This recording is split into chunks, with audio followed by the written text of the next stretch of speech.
कैसे आप pre diabetic condition को डायबिटिक में कन्वर्ट होने से रोक सकते हैं। आपकी डाइट में शुगर की क्वांटिटी ज़्यादा हो, ग्लूकोटॉक्सिसिटी कहते हैं। This is me dietitian Hamza Javed. Welcome to YouTube channel Hamzada dietitian. आज हम बात करेंगे कैसे आप प्री डायबिटिक कंडीशन को डायबिटिक में कन्वर्ट होने से रोक सकते हैं। और इस कंडीशन को समझना बहुत ज़्यादा आसान है अगर आप इसका मैकेनिज़्म समझ लेंगे।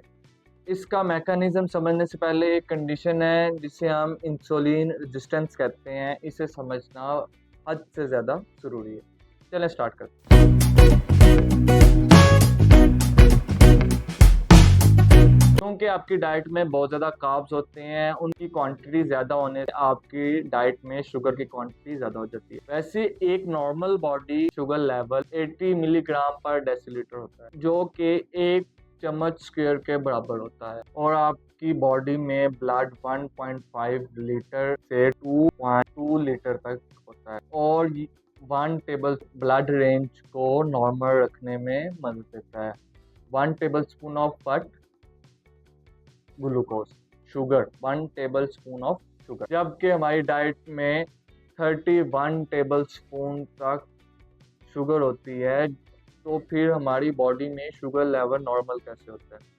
ये सब इंसुलिन रेजिस्टेंस की वजह से होता है। इंसुलिन हमारी बॉडी में ग्लूकोज की टॉक्सिसिटी को कंट्रोल करती है।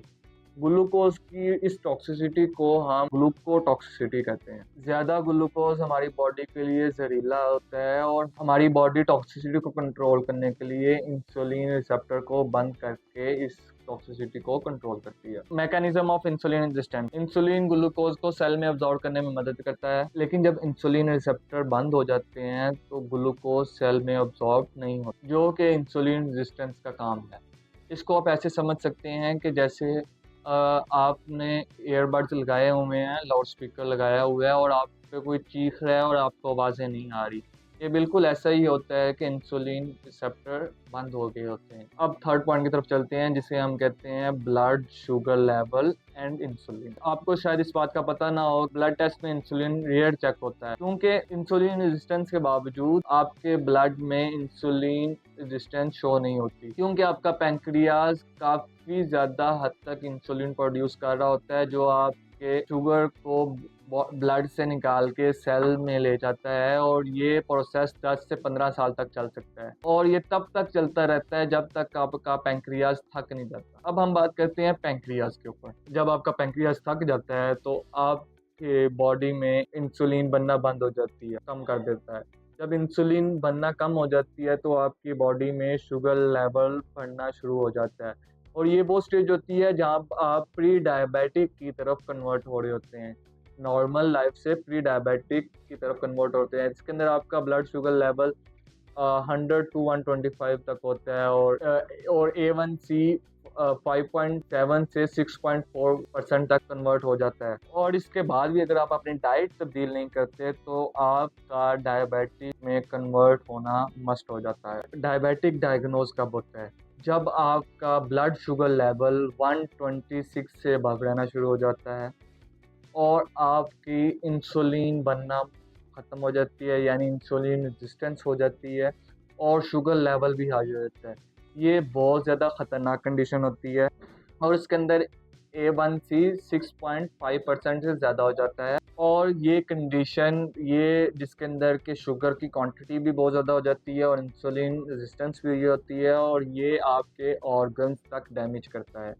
इसके अंदर मेजर फेलियर्स किडनी का आता है, लिवर का आता है, हार्ट का आता है और भी काफ़ी ज़्यादा ऑर्गन्स डैमेज होना शुरू हो जाते हैं। इसके अलावा जो सिम्टम्स होते हैं डायबिटीज़ के अंदर, उसको हम डिस्कस कर लेते हैं। इसके अंदर फर्स्ट सिम्पटम आ जाएगा कि आपको ज़्यादा से ज़्यादा भूख लगना, यानी बार बार भूख लगना, आपके लिवर फैटी हो जाना, आपको खाना खाने के बाद थकावट महसूस होना, रात को वॉशरूम बार बार जाना और भी इसमें बहुत सारे सिम्टम्स आते हैं जो हम मज़ीद किसी वीडियो में डिस्कस करेंगे।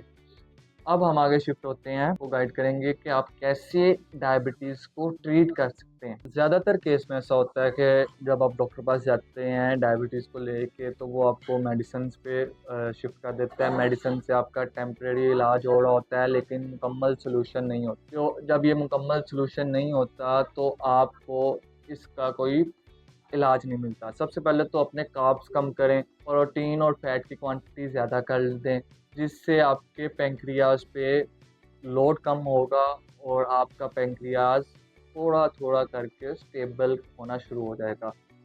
और यहाँ पे मेरा क्वेश्चन है जिसका जवाब ज़रूर दीजिएगा कि आज तक ऐसी मेडिसिन क्यों नहीं बनाई गई जो पैंक्रियाज के वर्क को स्टिमुलेट कर सके, यानी पैंक्रियाज का वर्क, जो पैंक्रियाज डैमेज हो रहा है उसको रिकवर करने में हेल्प कर पाए। इस सवाल का जवाब आप कमेंट्स में ज़रूर दीजिएगा। इसके अंदर अब आपको न्यूट्रिशन ट्रीटमेंट बता देता हूँ कि आप न्यूट्रिशन से अपनी डाइट को कंट्रोल करके आप डायबिटीज़ को कैसे रिकवर कर सकते हैं।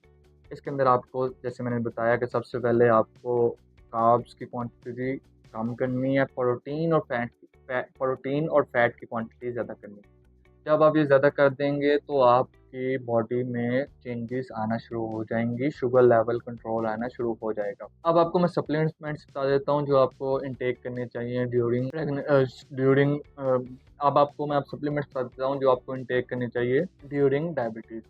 ये याद रखिए कि ये सप्लीमेंट्स डायबिटीज़ से होने वाले साइड इफ़ेक्ट्स को कंट्रोल कर सकता है। डायबिटीज़ तो कंट्रोल थोड़ी सा कर सकता है, लेकिन ये सप्लीमेंट आपका इलाज नहीं। आपको डाइट ही कंट्रोल कर सकती है आपके डायबिटीज़ को। अब उन सप्लीमेंट्स के अंदर विटामिन डी आ जाता है, B7 आ जाता है, विटामिन सी आ जाता है, और ये सारे आपको लेने चाहिए। और इसके बाद आपको एक्सरसाइज भी करनी चाहिए। एक्सरसाइज से आपके बॉडी में जो ग्लूकोज लेवल है, इंसुलिन लेवल है, पैंक्रियाज का वर्क है, थोड़ा थोड़ा करके स्टेबल होना शुरू हो जाता है, जिससे आपका शुगर लेवल काफ़ी हद तक कंट्रोल होना शुरू हो जाता है। मेरे पास काफ़ी ऐसे ज़्यादा पेशेंट्स हैं जिनको मैंने एक्सरसाइज और डाइट से काफ़ी हद तक मैनेज किया हुआ है। ताकि वीडियो देखने के लिए हमारे चैनल को सब्सक्राइब कीजिएगा, कमेंट कीजिएगा अपने इश्यूज़ को, अपनी डाइट को, और इस तरह की मज़ीद इन्फॉर्मेशन के लिए हमें याद रखिएगा।